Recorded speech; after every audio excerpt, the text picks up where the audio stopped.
93.7 Express FM. We are backstage upstairs, Portsmouth Guildhall. Wonderful, lovely venue. And I am now talking to officially its boss. Would that be right, Andy Grace? Yeah, I'm kind of the chief executive here at the Guildhall. Okay, tell us more about your role here at the Guildhall and what that entails. Well, chief executive, I cover a number of roles. I mean, as a typical chief executive, I'm responsible for running the building, running the business. My business is running a venue, programming, producing events. Actually, we're quite an interesting organisation. That we're not just a concert hall, but we do other things. We have an event hire business, and equally, we kind of do community stuff. So we do a bit of everything. It's such a beautiful building, as I was saying earlier, and very regal. And how long has this building been here, Andy? It's now, I think, it's 127, 128 years old. It was built in 1890. It was originally the town hall. It still is the kind of civic centre for the city. Since 1959, it's been predominantly a concert hall. Early 60s featured fantastic groups from the Beatles to the Stones. Into the 70s, you had Queen, Genesis, Led Zeppelin here, so it has a fantastic legacy. It is, in my opinion, it is one of the great concert halls in the UK. Tell us about some of the other events that are happening now. What sort of events you're running here now? Well, obviously today we're delighted to have the Shaping Conference here. It's been here now 4 times, and we do a lot of big conferences and events here. We do dinners, we do wrestling, we have everything running from darts to beer festivals. Obviously concerts are the main staple ingredient, but we also produce our own events. Last year we launched 2 major events, the Big Mouth Comedy Festival and the Portsmouth Comic Con, and this is going to continue into this year. And we're producing 1 or 2 new events, which we're very excited about. So, we get very involved with really trying to produce and present a very diverse range of activity for the community.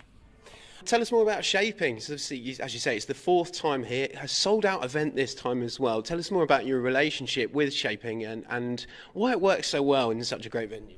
Well, I'm lucky enough to remember when Shaping first started. I'd just come down to Portsmouth, and I think it was within its first year, its infancy. I think the very first or second conference was here. So I've seen it develop and been part of some of the groups that Shaping overseas, the Cultural Partnership and 1 or 2 others. And through Shaping this year, we're delighted to launch the Portsmouth Convention Bureau. This is a very exciting development for us. Most cities and towns have a convention bureau. Convention bureaus, by definition, are a not-for-profit membership which looks to attract conferencing and meetings from businesses throughout the UK into various cities. All major cities and towns have these convention bureaus, but Portsmouth hasn't had one. So a group of us got together, and with the support from Shaping, we have put together our own website portal. As I say, it's a membership-led organisation with fantastic colleagues contributing financially and advice. So you have everybody from the Mary Rose Museum to the Marriott Hotel, the Village Hotel, to the Dockyard, etc., all participating in this. And hopefully what it will do is it will enable more businesses to come and bring their conferences, their meetings, their corporate hospitality into the city. And that has to be good for everybody. And how important do you think Shaping is to the local community and to Portsmouth? I think Shaping is very important. I'm somebody who has been around the country and worked around the country from Liverpool to Manchester, coming down to Portsmouth. And I've seen organisations like Shaping, which effectively, literally shape the business and the opinion and are a very supportive organisation working alongside local authorities.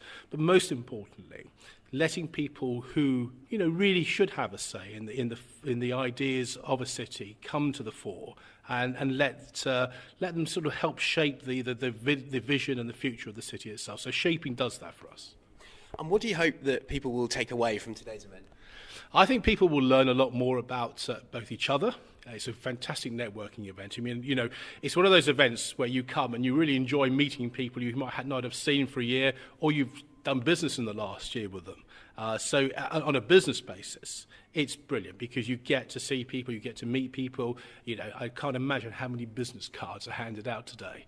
But equally, the keynote speakers, the people actually who are presenting, you get to learn about new things. So you get small businesses talking about where they've come from. You get also to see, I think, the power of the individual. And that's what's very important within a city like Portsmouth. You know, it might not be as big as London, but people have ambition, and Shaping shows that ambition.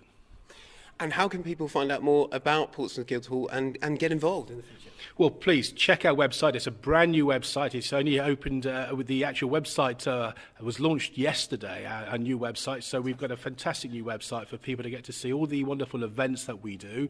We do brochures. You can hear about us through all sorts of things, through Express FM.